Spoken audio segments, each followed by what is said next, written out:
Maharashtra today 24 news सत्य परिस्थितीचा सविस्तर आढावा।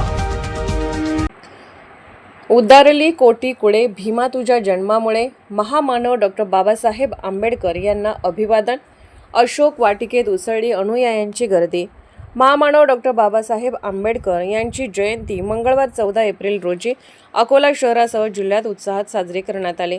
उद्धारली कोटी कुळे भीमा तुझ्या जन्मामुळे अशा गीतांच्या निनादात व्याख्याने, प्रवचने, सामूहिक त्रिशरण, पंचशील, बुद्धवंदना घेत मिरवणुकांसह विविध कार्यक्रमात जयघोष करीत महामानवाला अभिवादन करण्यात आले। विश्वरत्न डॉक्टर बाबासाहेब आंबेडकर यांच्या जयंतीनिमित्त अभिवादन करण्यासाठी अकोला शहरातील अशोक वाटिकेत सकाळपासूनच आंबेडकरी अनुयायांची गर्दी उसळली होती। बौद्ध उपासक उपासिकांसह विविध राजकीय पक्ष, सामाजिक संघटना, संस्थांच्या पदाधिकाऱ्यांसह अनुयायांनी डॉक्टर बाबासाहेबांच्या पुतळ्यासमोर मेणबत्त्या प्रज्वलित करून पुष्पहार व पुष्प अर्पण करीत अभिवादन केले। यासोबतच शहरासह जिल्ह्यात बौद्ध विहारामध्ये सामूहिक त्रिशरण, पंचशील ग्रहण करीत बुद्धवंदना घेऊन प्रज्ञा सूर्याला वंदन करण्यात आले। महाराष्ट्र टुडे मराठीसाठी प्रतिनिधी समीर खान, अकोला। आजच महाराष्ट्र टुडे 24 न्यूजला सबस्क्राईब करा आणि सत्य परिस्थितीचा सविस्तर आढावा पहा।